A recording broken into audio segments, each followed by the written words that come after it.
এখানে যে বাল্ব দেখতেছেন এই বাল্ব এটা এখন কি হলো এটা নূরওয়ালা বাল্ব হলো নূরওয়ালা আয়া হে নূর লেকে আয়া হে সারে জাহা দেখো তুম कैसे নূর ছায়া হে সুবহানাল্লাহ সাল্লাল্লাহু আলাইহি ওয়াসাল্লাম রসুল সাল্লাল্লাহু আলাইহি ওয়াসাল্লাম বলেছেন যে কোনো ব্যক্তি আমার একটি কথা শুনেছে আমার হাদিস শুনেছে আর ওই হাদিসের তাহকিক না করে অপরজনকে সরিয়ে দিয়েছে অপরজনকে জানিয়ে দিয়েছে সে আমার উম্মতের মধ্যে অন্তর্ভুক্ত না। আরও একটি হাদিস রয়েছে মুসলিম শরীফে যে আল্লাহ নবী সাল্লাল্লাহু আলাইহি ওয়াসাল্লাম বলেন যে মান ফাসসারাল কুরআনা বিরাইহি ফালইয়াতাবাওয়া মাকআদাহু মিনান নার, যে কোনো ব্যক্তি যদি আমার আল্লাহর কোরআনের দিকে একটি আয়াতের বিশ্লেষণ তর্জমা আর ব্যাখ্যা নিজের তরফ থেকে করে সে যেন তার ঠিকানা জাহান্নাম করে নেয়। এত ভয়ঙ্কর হুকুম আল্লাহ নবী সাল্লাল্লাহু আলাইহি সাল্লাম আমাদেরকে জানিয়ে দিয়েছেন। আমি কেন বললাম এই কথাটা আপনাদেরকে এটা জানা দরকার যে আমরা সবাই শুধু ফালাফালি করি যে আল্লাহ নবী নূরের পয়দা, আল্লাহ নবী নূরের সৃষ্টি। এইটা আপনি শুধু কার মুখ থেকে শুনছেন কোথায় জানেন? আপনি নিজেও জানেন না কার মুখ থেকে শুনছেন।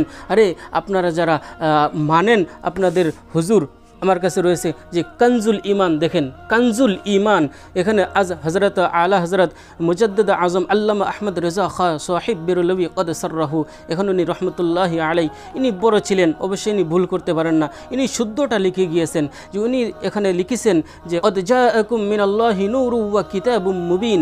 এই আয়াত দিয়ে আপনারা দলিল দেন যে নবী সাল্লাল্লাহু আলাইহি সাল্লাম নূরের পয়দা, নূরের সৃষ্টি। না, উনি এখানে স্পষ্টভাবে বলেছেন যে হুজুর সাল্লাল্লাহু আলাইহি সাল্লাম নূর নিয়ে এসেছেন। আমি আপনাকে মিসাল দিয়ে দিই, এখানে যে বাল্ব দেখতেছেন এই বাল্ব এটা এখন কি হলো এটা নূরওয়ালা বাল্ব হলো নূরওয়ালা আয়া হে নূর লেকে আয়া হে সারে জাহা দেখো তুম कैसे নূর ছায়া হে সুবহানাল্লাহ সাল্লাল্লাহু আলাইহি ওয়াসাল্লাম। আপনি শুধু তাহকিক করেন কিতাব দ্বারা, মানুষের মুখ দ্বারা না, মানুষের জবান দ্বারা না।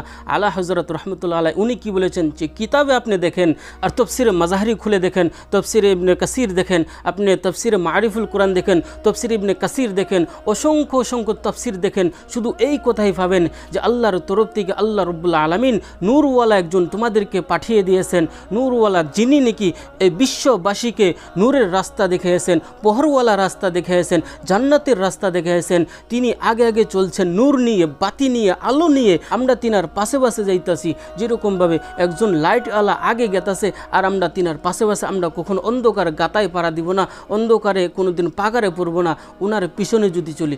এই জন্য আপনি শুধু কিতাব দ্বারা মোতালা করে কিতাবের থেকে বাইর করে আপনি এইগুলো মানেন যে নবী সাল্লাল্লাহু আলাইহি সাল্লাম মাটির সৃষ্টি নাকি নূরের সৃষ্টি, এগুলো কিতাব দ্বারা বাইর করেন। আপনার কেন দরকার বলতে হবে মাটির সৃষ্টি, কেন দরকার বলতে হবে নূরের সৃষ্টি?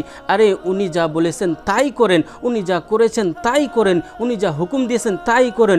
নূরের নাকি মাটির এটা আল্লাহ ভালো জানে, আল্লাহ দেখবেন। আর আল্লাহ আপনার এটা কোনোদিন হাসরের ময়দানে হিসাব নেবে না যে বল তার নবী নূর ছিল নাকি মাটি ছিল, কোনো দিন আপনাকে বলবে না।